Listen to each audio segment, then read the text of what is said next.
Hi all, അസ്സലാമു അലൈക്കും. Welcome back. ചായ തിളക്കുന്ന സമയം കൊണ്ട് നമുക്ക് റെഡിയാക്കി എടുക്കാൻ പറ്റിയ ഒരു അടിപൊളി സ്നാക്സാണ് ഇന്നത്തെ നമ്മുടെ വീഡിയോ. സാധാരണ പഴംപൊരിയിൽ നിന്ന് വ്യത്യസ്തമായി നല്ല ക്രിസ്പി ആയിട്ടുള്ള ഒരു കോയിൻ പഴംപൊരി.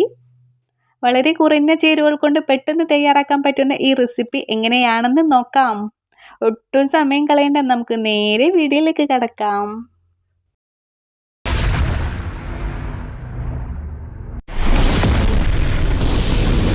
ഇനി നമുക്ക് ഇതിന് വേണ്ടി ബാറ്റർ റെഡിയാക്കാം. 60 ml കപ്പിന് 1 കപ്പ് മൈദയാണ് ചേർത്തി കൊടുക്കുന്നത്.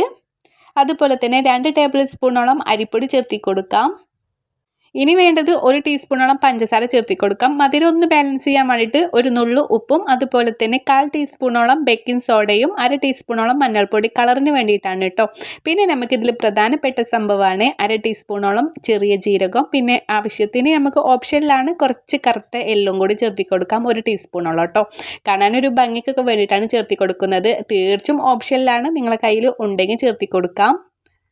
പഴംപൊരിയുടെ മാവിനേക്കാൾ അല്പം കൂടി കട്ടിയിലാണ് നമ്മൾ ഇത് തയ്യാറാക്കുന്നത്. നമുക്ക് കുറച്ച് വെള്ളം ഒഴിച്ചു കൊടുത്തിട്ട് നന്നായിട്ടൊന്ന് മിക്സാക്കി എടുക്കാം. മാവ് നന്നായിട്ട് നല്ല കട്ടിയിലായിരിക്കുമ്പോഴാണ് കോയിൻ പീസിലും നന്നായി മാവ് പിടിച്ചിരിക്കുകയുള്ളൂ. അപ്പോൾ ഇതുപോലെ ആയിരിക്കണം കേട്ടോ നമ്മൾ ബാറ്റർ വരേണ്ടത്, നല്ല തിക്നെസ്സിലായിട്ടായിരിക്കണം. അപ്പോൾ ഇതിവിടെ ഇരിക്കട്ടെ. ഇനി നമുക്ക് 2 or 3 അതുപോലെ നേന്ത്രപ്പഴം എടുത്തിട്ട് ഒന്ന് കട്ടാക്കി എടുക്കാം. കൂടുതൽ നന്നായിട്ട് പഴുത്തതും വേണ്ട, എന്നാൽ തീരെ പഴുക്കാത്തതും വേണ്ട, ഒരു മീഡിയം സൈസ് പഴുപ്പുള്ളതാണ് കേട്ടോ നമ്മൾ എടുക്കേണ്ടത്. ഇനിയാണ് നമ്മുടെ ഹൈലൈറ്റ്. നമ്മുടെ പഴം ഇതുപോലെ റൗണ്ട് ചെയ്ത് കട്ട് ചെയ്യണം കേട്ടോ. നമ്മളെ കോയിൻ ഷേപ്പിലായിരിക്കണം. ഇതാണല്ലോ നമ്മൾ കോയിൻ പഴംപൊരി അറിയുന്നത്. അപ്പോൾ നിങ്ങളെ ഇഷ്ടത്തിനനുസരിച്ചിട്ട് നമ്മൾ കട്ടാക്കി എടുക്കരുത്, ഇതുപോലെ തന്നെ കട്ടാക്കി എടുക്കുക കേട്ടോ.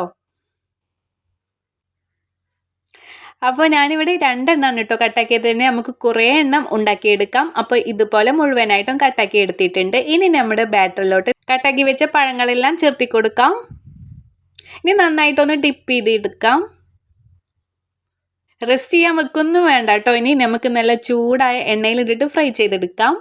അപ്പോൾ ഇതുപോലുള്ള ഷേപ്പുള്ള ഒരു പാനാണ് എടുത്തിരിക്കുന്നതെങ്കിൽ നമുക്ക് കോയിൻ പഴംപൊരി ഉണ്ടാക്കിയെടുക്കാം. എണ്ണയിലേക്ക് ഇടുമ്പോൾ തന്നെ നല്ല കുട്ടി കോയിനുകൾ പോലെ എത്ര ഭംഗിയാണല്ലേ കാണാൻ. ഒരേ സമയം തന്നെ കുറേ എണ്ണം നമുക്ക് എണ്ണയിലിട്ട് വറുത്തെടുക്കാൻ പറ്റും. അതുകൊണ്ട് തന്നെ പണി പെട്ടെന്ന് തീരുകയും ചെയ്യും. അരിപ്പൊടി ചേർത്തത് കാരണം നമുക്ക് ഇതിൽ ഓയിൽ അത്രയും പിടിക്കില്ല കേട്ടോ. അതുപോലെ തന്നെ കുറച്ച് ഓയിലും വെച്ച് കൊടുത്താൽ മതി. നമ്മൾ പഴംപൊരിയൊക്കെ ആയിരിക്കുമ്പോൾ നന്നായിട്ട് മുങ്ങി പൊങ്ങി അങ്ങനെ പൊരിച്ചെടുക്കുമല്ലോ, അതൊന്നും ഇതിന് നമുക്ക് ചെയ്യേണ്ടതില്ല. തീ കുറച്ച് വെച്ച് തിരിച്ചും മറിച്ചും ഇട്ട് വേവിച്ചെടുത്താൽ നല്ല ക്രിസ്പി ആയിട്ട് തന്നെ നമുക്കിത് കിട്ടും.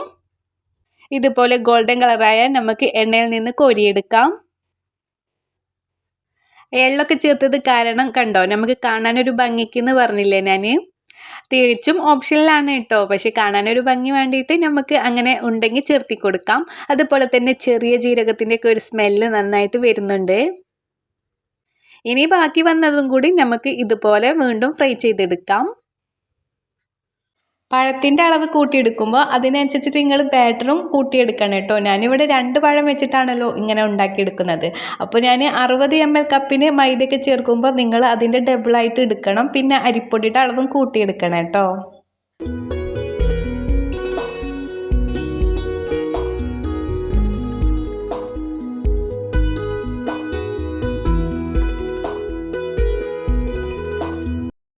വളരെ സിമ്പിളായിട്ട് നമുക്കൊരു ചായ തിളക്കുന്ന സമയം കൊണ്ട് തന്നെ നല്ല മൊരിഞ്ഞ ക്രിസ്പിയായ കോയിൻ പഴംപൊരി ഇവിടെ റെഡി ആയിട്ടുണ്ട്. കണ്ടില്ലേ, വളരെ കുറഞ്ഞ എണ്ണയിൽ എത്ര പെട്ടെന്നാണ് ഇത് തയ്യാറാക്കിയത് എന്ന്. നിങ്ങളും ഇത് വീട്ടിൽ തീർച്ചയായും പരീക്ഷിച്ച് നോക്കണം. കുട്ടികൾക്കൊക്കെ ഇത് ഒരുപാട് ഇഷ്ടപ്പെടും. ഈ വീഡിയോ നിങ്ങൾക്ക് ഉപകാരപ്പെട്ടുവെങ്കിൽ ഒന്ന് ലൈക്ക് ചെയ്യാനും ഫ്രണ്ട്സിനും ഫാമിലിക്കും ഒക്കെ ഷെയർ ചെയ്യാനും മറക്കരുത് കേട്ടോ. കൂടുതൽ വെറൈറ്റി റെസിപ്പികൾക്കായിട്ട് നമ്മുടെ ഇറ്റ്സ് മീ യാസി സബ്സ്ക്രൈബ് ചെയ്യാനും ആ ബെല്ലൈക്കൺ ഒന്ന് എനേബിൾ ചെയ്യാനും മറക്കില്ലേ. ഇൻഷാ അല്ലാഹ് നല്ലൊരു വീഡിയോ ആയിട്ട് വീണ്ടും കാണാം. അതുവരേക്കും എല്ലാവരും സേഫ് ആയിരിക്കുക, ഹാപ്പി ആയിരിക്കുക. അപ്പോൾ ഓക്കെ, ബൈ, താങ്ക് യു.